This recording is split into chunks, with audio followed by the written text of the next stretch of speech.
Hello, मेरा नाम संदीप गौड़ है और मैं क्लिनिकल साइकोलॉजिस्ट हूँ।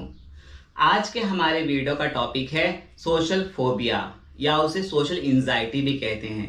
सोशल फोबिया क्या होता है या ये जिस पर्सनालिटी में होता है, जिस व्यक्ति में होता है, जिस बच्चे में होता है, उसके अंदर क्या सिम्टम्स होते हैं, उससे रिलेटेड कुछ इंपॉर्टेंट बातें मैं आज आपको इस वीडियो के जरिए बताने जा रहा हूँ।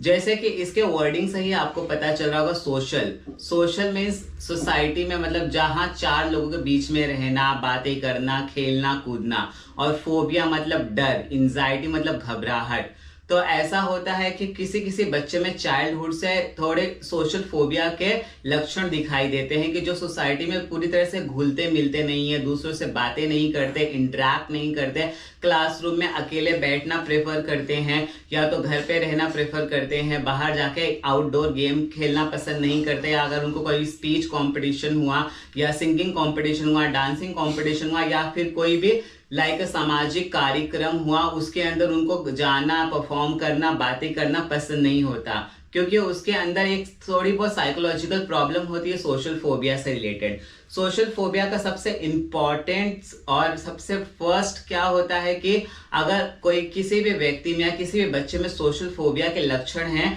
तो अगर वो किसी भी समाज में या कहीं भी जाकर चार लोगों के बीच में जब वो खड़ा होता है, अगर उसको बोला, कुछ सवाल पूछा जाता है या उसको बोला जाता है कि परफॉर्म करके दिखाओ, तो उसकी हार्ट बीट बहुत ही ज्यादा तेज हो जाती है, क्योंकि अंदर से वो घबराने लगता है, उसको एंजाइटी होने लगती है, उसकी हार्ट बीट धीरे धीरे बढ़ती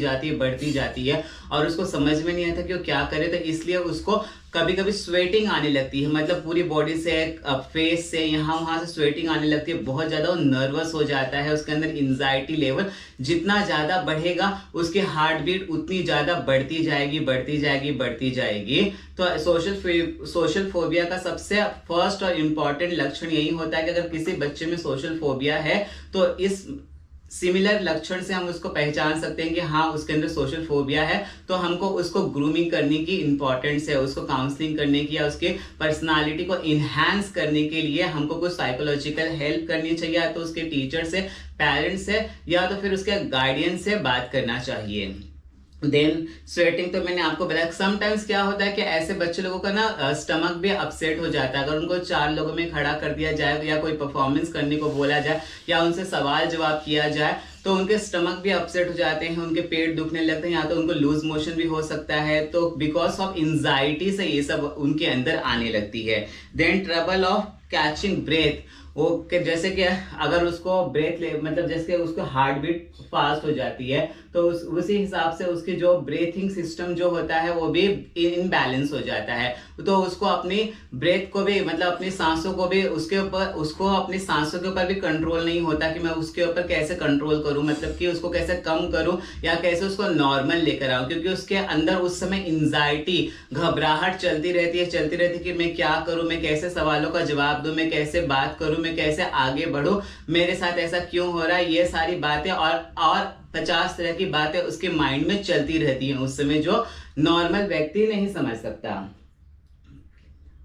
देन कभी कभी क्या होता है कि उनका जो माइंड होता है पूरी तरह से ब्लैंक हो जाता है। अगर उनसे कभी सवाल पूछा गया या सपोज उनको किसी कंपटीशन में खड़ा कर दिया गया, बस अब आपको परफॉर्म करना ही करना है या तो आपको इस सवाल का आंसर, जवाब देना ही देना है, तो उस समय वो टोटली ब्लैंक हो जाते हैं, कुछ नहीं बोलते, एकदम पत्थर की मूर्त की तरीका खड़े हो जाते हैं, चुप रहते हैं, सर को नीचे झुका लेते हैं, आई कांटेक्ट नहीं करते, क्योंकि आई कांटेक्ट करने से भी उनके अंदर का नर्वसनेस बहुत ज्यादा बढ़ जाता है। तो ऐसे जो बच्चे होते हैं या व्यक्ति होता है, वो पूरी तरह से ब्लैंक जब हो जाता है, अपने सर को नीचे झुका लेता है और कंटिन्यू एक जगह ही देखते रहता है, क्योंकि उस समय उसको कुछ सोचता समझता नहीं है।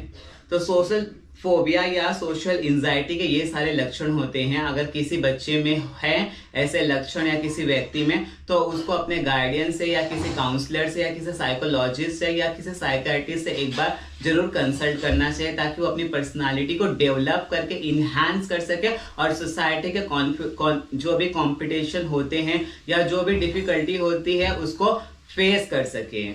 आई होप इस वीडियो में मैंने आपको सोशल फोबिया या एंजाइटी से रिलेटेड कुछ इंपॉर्टेंट बातें बताई हों। तो वीडियो पसंद आए तो प्लीज इसे लाइक करिए, शेयर करिए और मेरे चैनल को सब्सक्राइब करिए। Thank you.